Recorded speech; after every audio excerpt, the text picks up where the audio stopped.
Buenas tardes, habla Rosilio Román.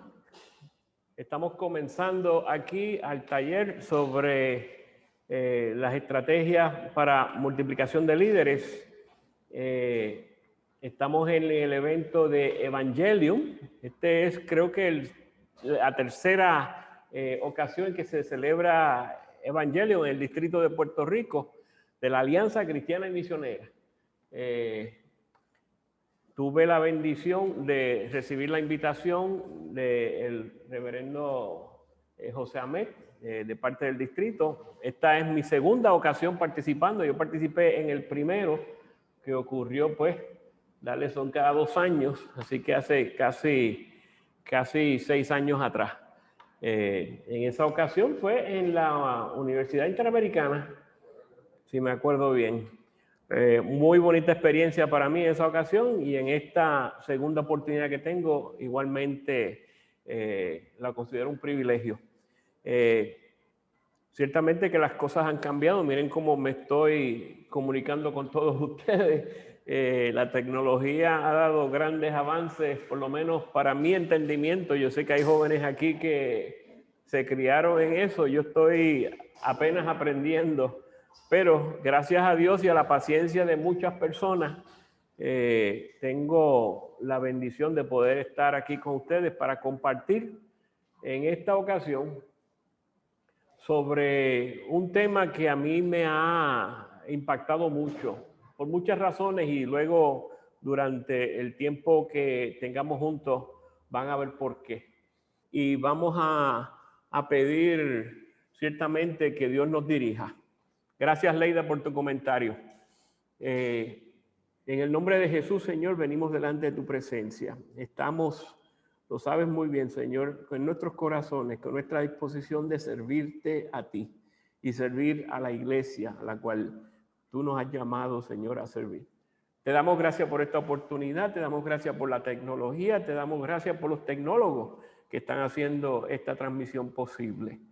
Te pedimos, Señor, que bendigas y multipliques el impacto que pudiera tener esta presentación, así como las demás que están ocurriendo ahora mismo desde esta iglesia.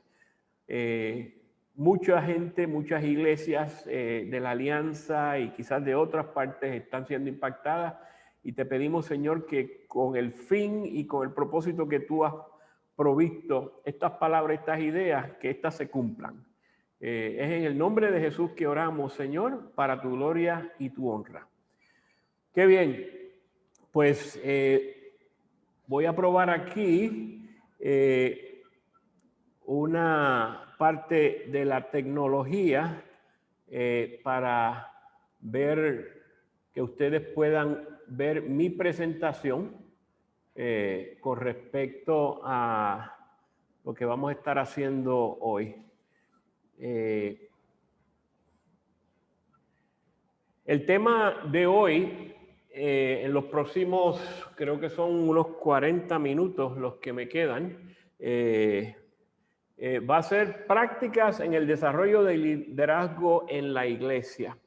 Y esta va a estar en base a mi experiencia que tuve durante mi crianza como creyente, nuevo creyente, luego como líder, eventualmente como pastor en la iglesia Alianza Cristiana y Misionera de Arecibo Pueblo, bajo la bendición que tuve de estar bajo la tutela del reverendo Antonio López y su esposa Carmen María López. Ellos estuvieron 50 años de ministerio continuo en nuestra amada iglesia de Arecibo Pueblo. Aquí, entre los que están asistiendo al taller y presentes aquí, hay personas que también estuvieron participando de ese gran ministerio que fue el del reverendo Antonio López y su esposa Carmen María. Ahí en la pantalla ven en el trasfondo una iglesia, una foto de la iglesia de la Alianza de Arecibo Pueblo, y ven ahí al frente fotos del reverendo Antonio López y de Carmen María. Llamo la atención a eso porque es posible que entre los que estén participando no los hayan conocido en persona. Ambos ya fallecieron y están gozándose delante de la presencia del Señor. Pero el recuerdo y la memoria que muchos tenemos de ellos y de su ministerio perdura y perdurará porque es la cuestión de la multiplicación de discípulos, que esto es un principio bíblico y que ambos, Antonio López y Carmen María, como educadores que eran, lo entendieron muy bien. Lo que estoy compartiendo está basado en mi tesis doctoral que tuve a bien terminar en el 2019 con un grado del Seminario Teológico Alianza en Estados Unidos. Me dieron el privilegio y aceptaron la idea de hacer una tesis doctoral estudiando el caso del ministerio del reverendo Antonio López y Carmen María. Y me enfoqué en las prácticas para el desarrollo de líderes prevalentes en la Iglesia Alianza de Arecibo Pueblo durante el ministerio de estos dos hermanos, reverendo Antonio López y Carmen María López. Reverendo Antonio López y Carmen María, desde bien jóvenes, eran miembros de la Iglesia Alianza de Arecibo, allá para la década de los años 30. Se casaron, luego ahí ven una foto del reverendo Antonio López en la esquina, cuando él estaba vistiendo un uniforme de la Armada de Estados Unidos. Él sirvió como ayudante de capellán allá en Panamá, llegó a servir ahí por un tiempo y luego regresa. Él ya estaba graduado de la Universidad de Puerto Rico con un bachillerato en pedagogía y regresa entonces y se casa con su amada Carmen María, quien ya ambos desde jóvenes estaban bien activos en lo que era el campo misionero de la Alianza Cristiana y Misionera en Puerto Rico. Entonces, en base a ese estudio, tuve la oportunidad de poner y plasmar, quizás para la historia, un resumen de la vida y el ministerio de estos dos hermanos. Durante ese estudio pude contactar a 20 personas que estuvieron directamente involucrados con el ministerio del reverendo Antonio López. Mañana yo en la plenaria que tengo a bien la oportunidad de compartir, voy a dar muchos más detalles. En esta lo estoy viendo más bien como un taller, con la intención de que nos enfoquemos en un área en específico, no en todo lo que incluía la plenaria. Una de las razones para hacer el estudio fue sacar a relucir si en efecto había unas prácticas que la mayor parte del grupo identificaba como influyentes en su decisión para entrar al ministerio o estar involucrados en las oportunidades de servicio en la iglesia. Y salieron a relucir que habían 3 de estas. Les voy a dar la primera porque las otras 2 quiero que se mantengan interesados para que mañana se conecten entonces en la plenaria y escuchen las otras 2. Y mañana explico con más a fondo todo el proceso. Necesito la ayuda de que alguien me mantenga cuánto tiempo me queda para monitorear. Así que de los que están aquí ayudándome a manejar todo esto, ellos me van a dejar saber. Dentro de las prácticas que se identificaron, que sí les puedo decir que fueron 3, la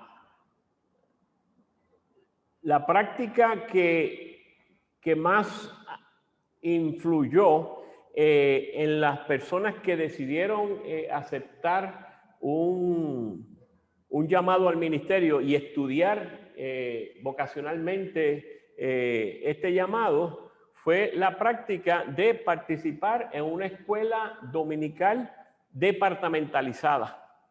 Y me explico. La Alianza Cristiana y Misionera de Arecibo Pueblo se distinguió, y tengo al tanto de que, perdón, no estoy al tanto actualmente de cómo está la situación. Por COVID no he tenido la oportunidad de mantenerme en contacto con ellos ni de visitarlos. La Iglesia Alianza en su apogeo se distinguió por tener una escuela dominical súper eficiente y eficaz. Llegó a estar esta escuela dominical entre las de mayor reconocimiento en toda la Alianza Cristiana y Misionera, allá para la década de los 60 y los 70. Y todo se debió a una estrategia organizativa que la hermana Carmen María había desarrollado. La hermana Carmen María, en su trasfondo, llegó a ser la primera mujer en la región, en la autoridad de energía eléctrica, como directora de una oficina regional, para la época en que ella estaba. Esta es la década de los 60 y de los 70. Y ella logró eso por una capacidad organizativa que ella tenía. Y que pudo a su vez, donde quiera que ella iba, ella buscaba siempre aprender algo nuevo y lo traía. Y su amado esposo, a quien ella se dirigía como Toñito, el reverendo Antonio López, pues era la voz profética, la del educador por excelencia, que fue él. Entonces Carmen viene y organiza la escuela dominical típica, pero la departamentaliza. Para cada etapa de crecimiento de niños hasta adultos y jóvenes casados había un departamento específico, y cada departamento tenía un director, tenía un asistente director, y cada departamento tenía clases, y eso estaba desde el departamento de cuna hasta el departamento de jóvenes casados. Y cada clase tenía un maestro principal con un maestro asistente. Y entonces cada departamento tenía un secretario, y había un secretario general para la escuela dominical, y había un director o directora de educación cristiana que estaba entonces sobre la escuela dominical. Esta experiencia muchos la identificaron como la razón principal de las tres que surgieron, que fueron influyentes en aquellos que escogieron servir al Señor en un llamado pastoral. Yo, por ejemplo, fui beneficiario de esa práctica. Cuando yo llegué a la iglesia desde niño, mi abuela Ricarda Allende, que en aquel entonces, para abonar quizás a unas discusiones internas de la denominación que están ocurriendo al día, mi abuela era, en aquel entonces no era, pero llegó a ser anciana de la Iglesia Alianza de Arecibo Pueblo, como mujer. Y ella, en aquel entonces, como muy buena abuela, procuraba llevar a los nietos a la iglesia. Y nosotros éramos los únicos 5 nietos que ella tenía. Así que ella se preocupaba mucho porque nosotros asistiéramos todos los domingos a la escuela dominical, y el reverendo Antonio López, me acuerdo yo como si fuera ahora mismo, nos recibía a mí y a todos mis hermanos.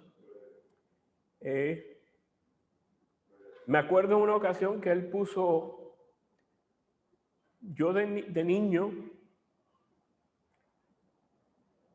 puso sus manos sobre mi cabeza y oró por mí.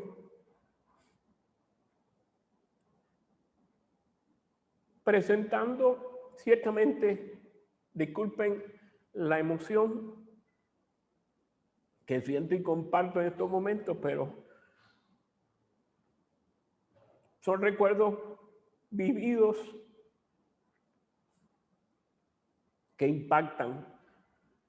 Por eso dije de que el impacto que estos dos hermanos tuvieron sobre muchas vidas en Puerto Rico y fuera de Puerto Rico todavía perdura.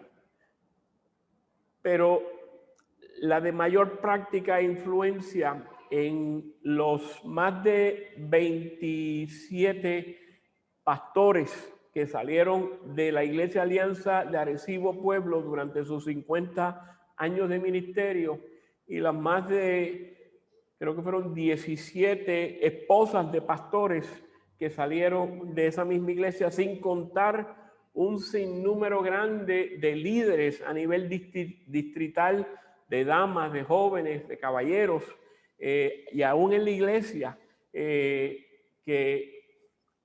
se entrenaron y se desarrollaron bajo el ministerio hábil de estos hermanos. La escuela bíblica departamentalizada, que lamentablemente por muchas razones ha caído en desuso en muchas iglesias al día de hoy, especialmente la versión clásica de ir los domingos a la escuela dominical y coger clases y luego de las clases pasar a un servicio con la congregación, que muchas veces al principio muchas iglesias lo que hacían era que tenían un devocional, celebraban los cumpleaños, daban los anuncios y todo el mundo se iba para las casas para regresar entonces por la noche al servicio evangelístico. Y en Arecibo Pueblos había servicios en la iglesia los domingos por la mañana, por la noche, lunes por la noche era oración, miércoles era estudio bíblico, viernes era la sociedad de damas, caballeros, jóvenes y niños, los sábados estaba la cruzada de jóvenes evangelísticas y los domingos regresamos de nuevo, y aquellos que eran líderes pues participaban usualmente en reuniones que ocurrían martes o jueves, y las actividades del distrito para ese entonces pues se celebraban los sábados.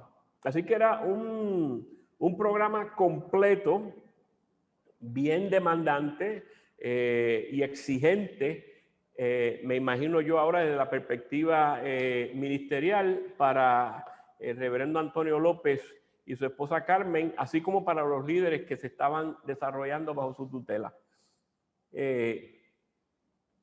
Esta necesidad de hacerlo así, de departamentalizar la escuela dominical, yo entiendo surge por la necesidad de manejar eficazmente el tiempo y los recursos que Dios le estaba dando y mostrando a estos hermanos.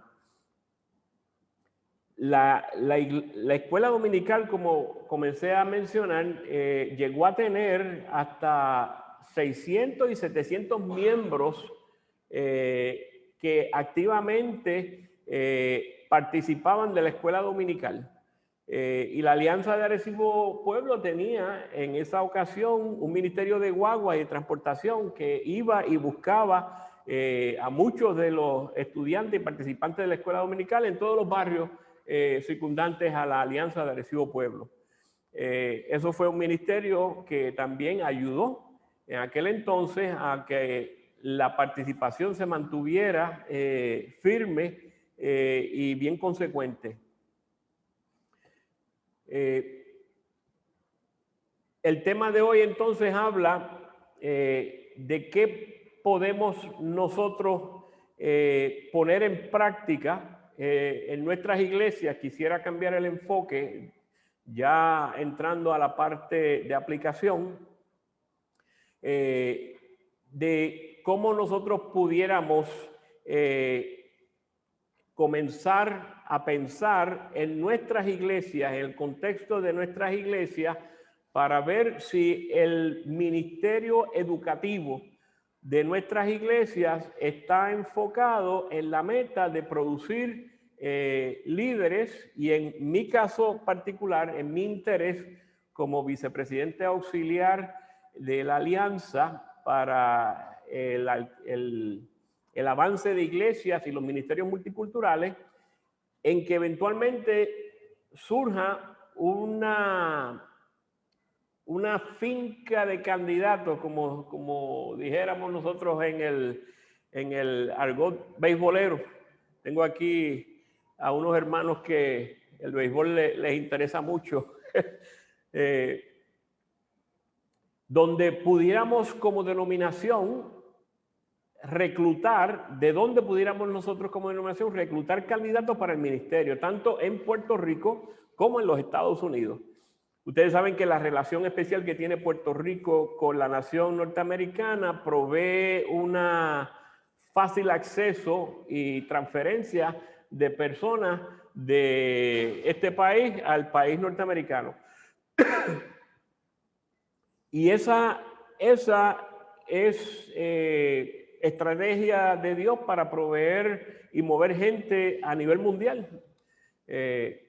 Así que yo quisiera estimular y motivar a los que están escuchándonos a que consideren procurar desarrollar y enfocar el Ministerio de Educación en su iglesia con el fin de producir candidatos al ministerio y al liderazgo en la iglesia local. Dentro de mis estudios que hice sobre la vida y el ministerio del reverendo Antonio López y de Carmen María, tuve a bien el ser expuesto a la práctica de una iglesia en alianza dirigida por un pastor puertorriqueño en el estado de New Jersey, en la ciudad de Dover, el reverendo Luis Carrasquillo, y el reverendo Jorge Cueva fue el que me ayudó a familiarizarme con la estrategia que ellos tienen, y esa es la que yo quiero resaltar entonces a manera de modelo y de aplicación en el tema del taller. Escogí hacerlo con una iglesia fuera de Puerto Rico para no entrar en disputas ni en diferencias con ningún pastor aquí en Puerto Rico. Y me atrevo con mucho respeto a compartir ahora lo que es el modelo de capacitación que tiene la Iglesia Alianza de Dover, New Jersey. Ven aquí en pantalla que la Iglesia Evangélica Hispana de Dover tiene una participación de 250 de sus 300 asistentes regulares. Estos son números ya de hace 2 años atrás. Y obedece a que yo los escojo como modelo porque en una de mis recomendaciones ministeriales en mi tesis doctoral propongo que cada iglesia latina de la alianza debe tener una ruta de capacitación claramente establecida y enfocada en producir más líderes locales y candidatos a ministerios pastorales. La escuela departamentalizada, la escuela dominical departamentalizada que se llevaba a cabo en la Alianza de Arecibo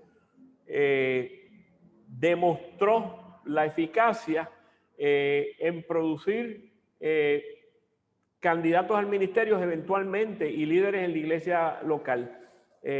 Como dije, de allí salieron un sinnúmero de pastores, entre los cuales está el reverendo Iván Martí, que está dictando otra conferencia el día de hoy. Personas como Víctor Monroy Padre, es producto de ese ministerio.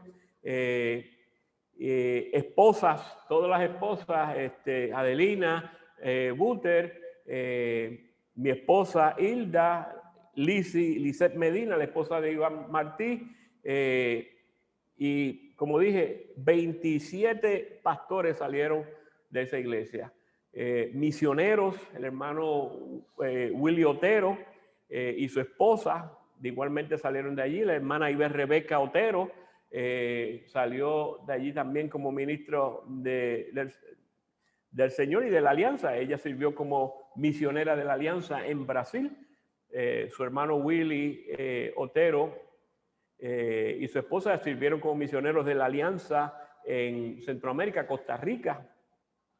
El hermano José Rivera, que fue el que salió de la Alianza de Arecibo para reabrir el campo misionero de Venezuela, que hay una conexión directa entre Arecibo, pueblo, y Venezuela, y el establecimiento de la Alianza de Puerto Rico, porque Ángel Villamil Ortiz, donde se convierte, es en el país de Venezuela y es enviado como misionero del misionero que estaba allí, Gerard Bailey, a regresar a Puerto Rico. Gerard Bailey era el que lo sostenía inicialmente con sus fondos, y Ángel Villamil viene a Barceloneta a establecer la iglesia Alianza Cristiana y Misionera ya para el año 1900, en el mes de enero, en el último fin de semana del mes de enero, que coincidió con que se celebraba su cumpleaños.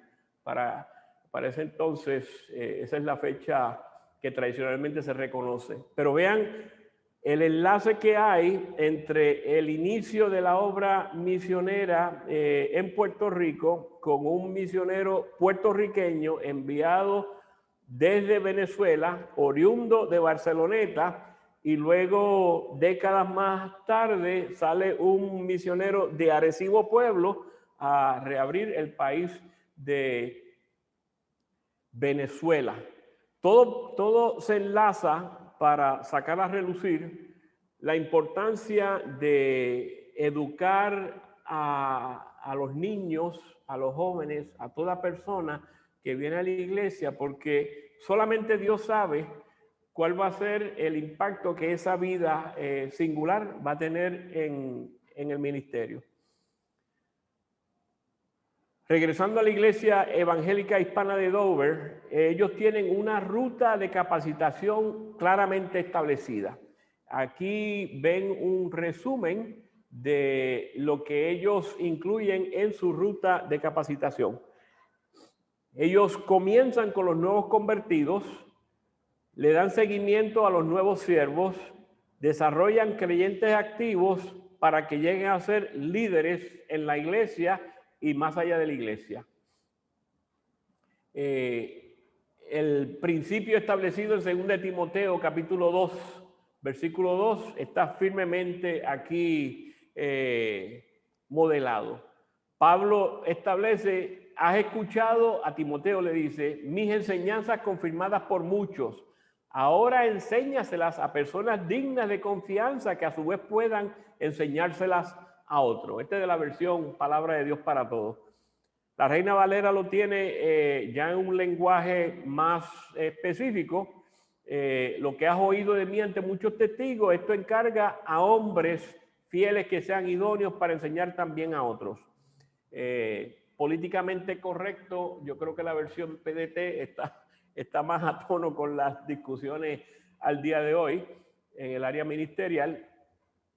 Pero la idea es de que haya una secuencia en la reproducción y multiplicación de discípulos.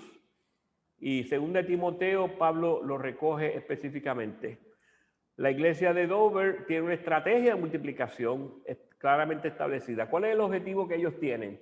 Ellos tienen el objetivo de afirmar la identidad aliancista, motivar a una formación bíblica y desarrollar a los líderes para que puedan cumplir con la gran comisión y el propósito de la Iglesia Alianza de Dover.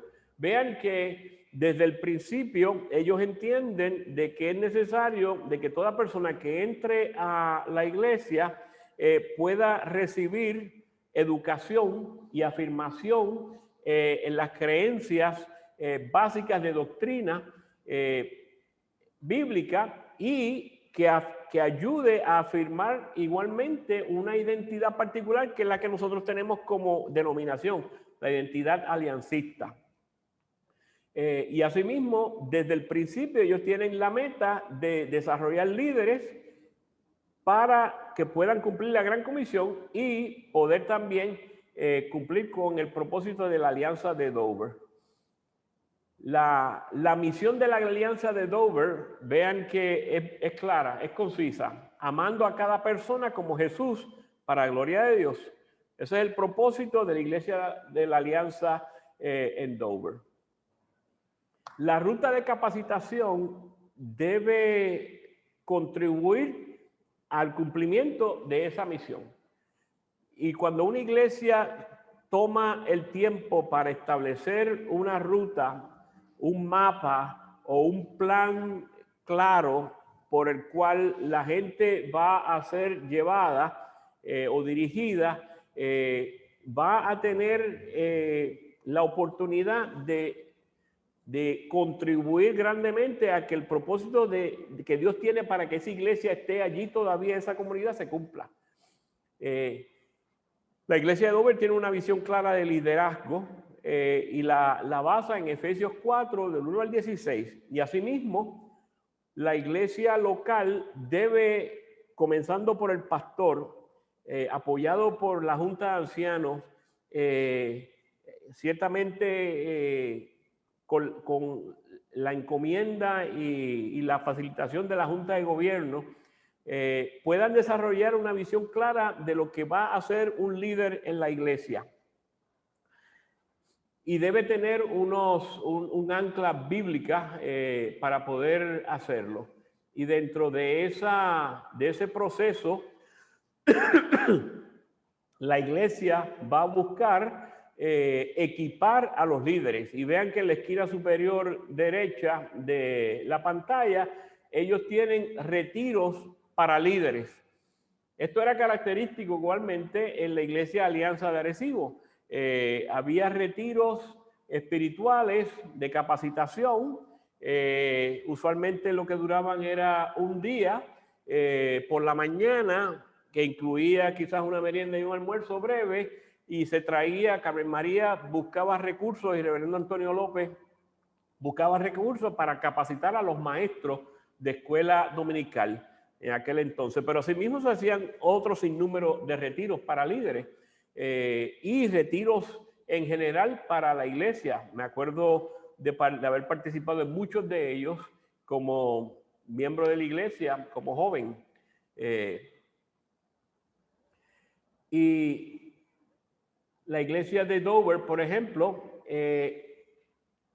comienza haciéndose la pregunta para poder desarrollar la ruta, ¿cuáles son nuestros puntos de interacción con los no creyentes? Y eso es algo que es importante descifrar desde el principio. Los líderes de la iglesia necesitan identificar cuáles son las actividades o puertas que tiene la iglesia para que gente de afuera de la iglesia pueda llegar a entrar a la iglesia. La iglesia de Dover, por ejemplo, tenía alcance a la comunidad, tenía evangelismo de la amistad y tenía la experiencia dominical. Asimismo, yo estoy al tanto de que nuestras iglesias, muchas de ellas, tienen eventos aquí localmente que están dirigidos a abrirle las puertas a muchas personas para que vengan a conocer la iglesia y conocer a los hermanos de la iglesia y beneficiarse de los servicios que la iglesia presenta a la comunidad. Ahí en esta iglesia en New Jersey, ellos tienen los picnics, tienen la feria de salud, tienen una casa abierta, tienen escuela bíblica de verano, tienen ventas de lo que llaman allá garage sales. ¿Cuál sería una traducción para garage sales aquí? Venta de garaje, los flea markets,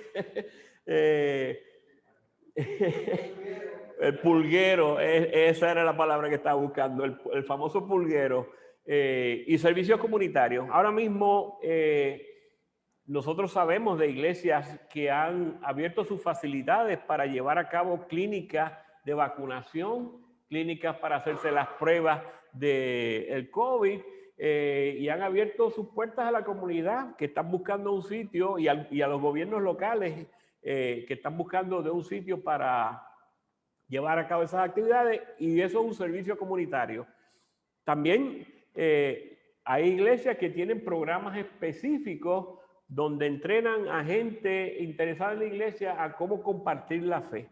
Y tienen programas o actividades específicos para evangelismo. Todas estas actividades son puertas de entrada de personas extrañas a la iglesia porque no asisten, pero que de alguna manera están siendo impactadas y empiezan a preguntar qué hace esa iglesia, qué diferencia hace esa iglesia. Y estas actividades provocan entonces conversaciones con las personas que están participando para que vengan ellos a explicarles por qué la iglesia está haciendo eso, por qué están haciendo una feria de salud, por qué están haciendo una escuela bíblica de verano, por qué tienen un taller de tutoría en las facilidades de iglesia, o por qué la iglesia envía gente al centro comunitario local para que dé las tutorías, por qué la iglesia se preocupa en las necesidades de tal o cual comunidad. Con el paso del huracán María, reciente historia aquí en Puerto Rico, y los terremotos que ocurrieron en años subsiguientes, muchas iglesias tuvieron a bien aunar esfuerzos para bendecir, cuidar y proteger a los miembros de sus comunidades aledañas. No solamente porque muchos de ellos eran miembros de la iglesia, sino aún aquellos que no eran miembros de la iglesia. Yo me acuerdo haber visitado con el hermano Joseph Grover cuando estaba pastoreando aquí en Puerto Rico, la comunidad aledaña allí en Sabana Hoyo, y cómo él se preocupaba y nos llevó a conocer a tantas familias que la iglesia pudo bendecir porque tenía la oportunidad de recibir fondos y de recursos para bendecir a la comunidad. Pues hermanos, todos esos son puertas de acceso que Dios nos da para eventualmente ocurra un desarrollo de discípulos. Vean que esta pirámide está en su pivote, su punto pivotal aquí centrada en la causa de desarrollo de discípulos. Y entonces ellos tienen la intención de que a partir de la conversión, luego que estas familias o individuos entran a la iglesia y tienen una experiencia de conversión, ellos no lo dejan ahí. De la misma manera así ocurría en la Alianza de Arecibo Pueblo. Tan pronto había una profesión de fe, se le daba la invitación entonces para que viniera a participar de la clase de bautismo. Y esa clase de bautismo en Arecibo era famosa porque duraba 11 meses. Pero el reverendo Antonio López era bien consecuente. Todos los viernes por la noche había una clase para bautismo y él todos los años comenzaba esa clase en el mes de enero y la llevaba corriendo todos los viernes hasta el mes de noviembre para celebrar los bautismos en el sábado después de Acción de Gracias. Y los bautismos se estuvieron celebrando en la playa por muchos años hasta que la Alianza de Arecibo tuvo la oportunidad de construir un anexo y allí se construyó un bautisterio. Allí se bautizó mi esposa Hilda y se bautizó mi padre antes de fallecer. El ciclo de desarrollo de discípulos, les presento esto como un modelo. Vean, esta es una manera gráfica de poder comunicar una ruta de capacitación. Es un ejemplo nada más, es una representación para motivar a los líderes que nos están viendo a sentarse juntos y pensar cómo nosotros vamos a llevar a una persona que entró a la iglesia, llegó a la iglesia, hizo profesión de fe y de ahí lo llevamos hasta el punto en que pueda ser un líder en la iglesia. Se entiende y se acepta el hecho de que no toda persona va a terminar como pastor. Si fuera eso así, tendríamos nosotros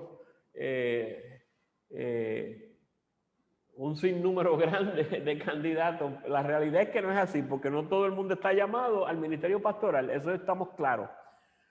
Pero todos estamos llamados a servir en el reino de Dios de alguna manera. Y hay muchos que estamos llamados a servir como líder en alguna posición, en alguna manera. Y en teoría, todos tenemos la capacidad dada por el Espíritu Santo para hacer muchas cosas y hasta ser líder en muchas de las cosas que hacemos. Pero hay que comenzar con los nuevos creyentes. Esos nuevos creyentes hay que llevarlos a un entendimiento de su llamado a servir, y luego hay que fomentarlos y motivarlos a que sigan creciendo en su compromiso con el Señor, con el fin de que a esos de entre esos Dios llame a algunos de ellos a liderar ministerios o aún iglesias. Vean que aquí la iglesia de Dover, en el área de nuevos creyentes, los puntos focales de ello es facilitar una decisión de fe. A ellos lo identifican como conversión, y llevar a esa persona al bautismo.